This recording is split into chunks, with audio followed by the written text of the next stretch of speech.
The House of Representatives passes a continuing resolution with a breakaway Democrat vote. Ukraine agrees to Secretary Rubio's historic ceasefire plan, egg and gas prices drop, and trans problems plague the Democrats. I'm Tony Kinnett from the Daily Signal's Tony Kinnett Cast, syndicated nationally at 7 p.m. Eastern. It is Wednesday, March 12th, 2025. This is the Daily Signal's top news in 10.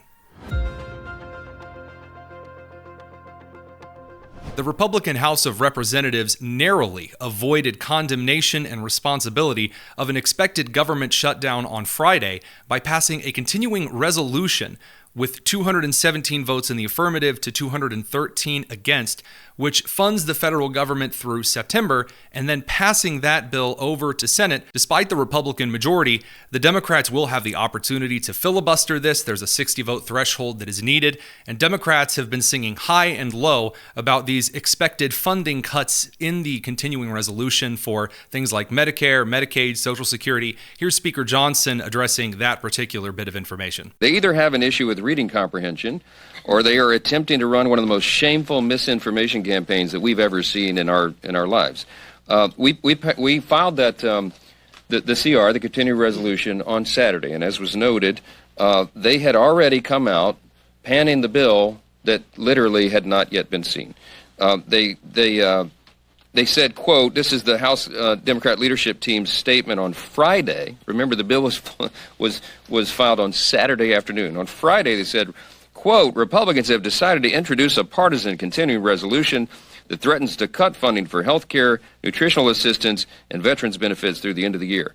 Every single word of that is a lie. They just made it up. While it was expected that Representative Thomas Massie, Republican of Kentucky, would vote against the continuing resolution because he said it didn't cut enough federal spending, many were surprised to see Representative Jared Golden, a Democrat from Maine's 2nd Congressional, vote in favor of the continuing resolution, a very rare break from Minority Leader Hakeem Jeffries' rank and file of House Democrats.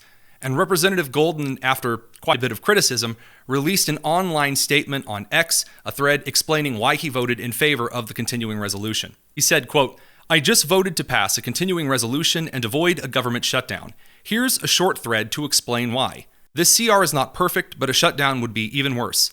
Even a brief shutdown would introduce even more chaos and uncertainty at a time when our country can ill afford it. Funding the government is our most basic obligation as members of Congress. My vote today reflects my commitment to making tough choices and doing my job for the people of Maine. He then lists several provisions that he believes the CR includes that people in Maine can celebrate, including billions for the construction of a U.S. naval destroyer at the Bath Iron Works, funding to provide junior enlisted members of the armed services their biggest pay raise in 40 years, increased funding for Immigration Customs Enforcement and Transportation Security Administration services, increased funding for disaster relief for operational expenses at national parks, extended telehealth flexibility for Medicare, advanced funding for state Medicaid grants and aging and disability services programs.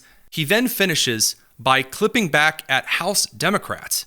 To be clear, this CR is not one that I would have written, but elections have consequences. I am disappointed by messaging gimmicks from some in my party, particularly the untrue claim that this CR cuts veterans' services. The truth is, there are no cuts to veterans' care in the period covered by this CR, and we have 6 months to ensure funding continues in the next fiscal year. To say it contains cuts is, at best, a misreading that creates unnecessary fear among veterans. In a major win for the Trump administration, Ukraine has agreed to an immediate interim 30-day ceasefire if Russia agrees to the ceasefire first. This is a deal proposed by Marco Rubio.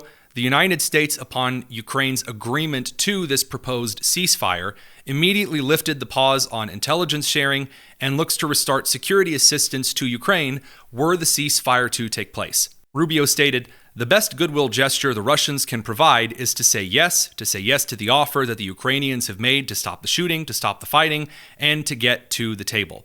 Russia, as the aggressor in this war and the power that is currently winning in the Russo-Ukrainian conflict, would need to agree to the ceasefire first because Russia is the power making the advancements into Ukrainian territory. Here's President Trump commenting about Secretary Rubio's deal, which Ukraine accepted. But very importantly, and I said it, Ukraine, ceasefire. Ukraine, ceasefire. Just agreed to a little while ago. Now we have to go to Russia, and hopefully President Putin will agree to that also, and we can get this show on the road. We can get this horrible war where 2,000-3,000 soldiers a week, every week, 2,000, 3,000, 4,000 sometimes. I get the reports. And they're not American soldiers. They're Ukrainian and they're Russian. But people are being killed outside of that. People are being killed in the cities as things explode throughout the cities.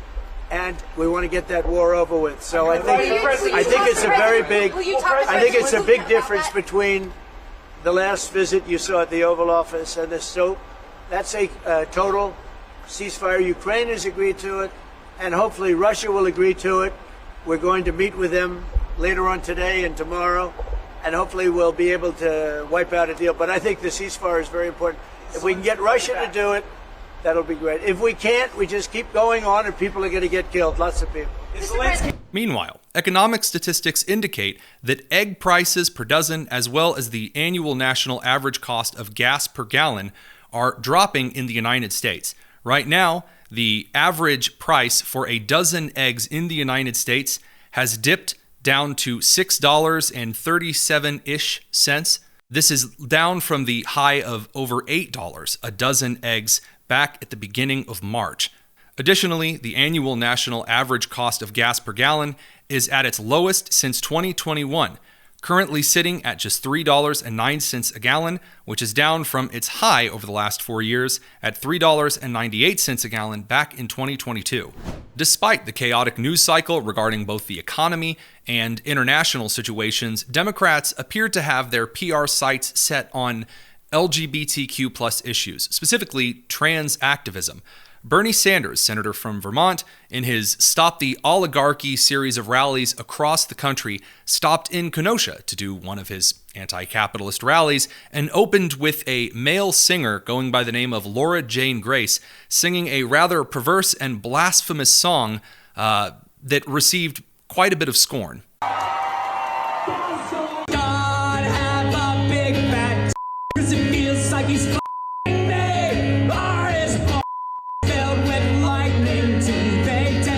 We had Stephen Kent from the Consumer Choice Center on last night to talk a little bit more about this particular disturbing video, which he helped break and spread awareness of. Check it out. I wanted to let the public know that Bernie Sanders thanked this person for performing at the beginning of his rally at the expense of the children in his audience, the women in his audience. There were tons of Muslim women in hijab at this rally. Those with ears in his audience who had to listen to this abomination. I would qualify that. You know, it's just sort of a sign of our post-shame political order right now. The clinging to trans activism isn't only limited to the Senate Democrats. The House Democrats are currently going through that particular PR nightmare as well. The House Foreign Affairs Subcommittee on Europe was adjourned a little abruptly today after Representative Keith Self, Republican from Texas, got into a spat with Representative Sarah McBride, Democrat from Delaware, and Representative Bill Keating, Democrat from Massachusetts, over whether or not Representative Self was going to call transgender Sarah McBride a female or a male. I now recognize the representative from Delaware, Mr. McBride. Thank you, Madam Chair. Ranking Member Keating, also wonderful. Mr. Chairman, could you repeat your introduction again, please? Yes, we have set the standard on the floor of the House, and I'm simply... What is that standard, Mr. Chairman? Would you repeat what you just said when you introduced a duly elected representative from the United States of America? Please. I will. The representative from Delaware, Mr. McBride. Mr. Chairman, you are out of order. Mr. Chairman, have you no decency? I've come to know you a little bit, but this is not decent. We will continue this hearing. You will not continue it with me unless you introduce a duly elected representative the right way. This hearing is adjourned. The three gentlemen did not exchange any pleasantries or apologies afterward.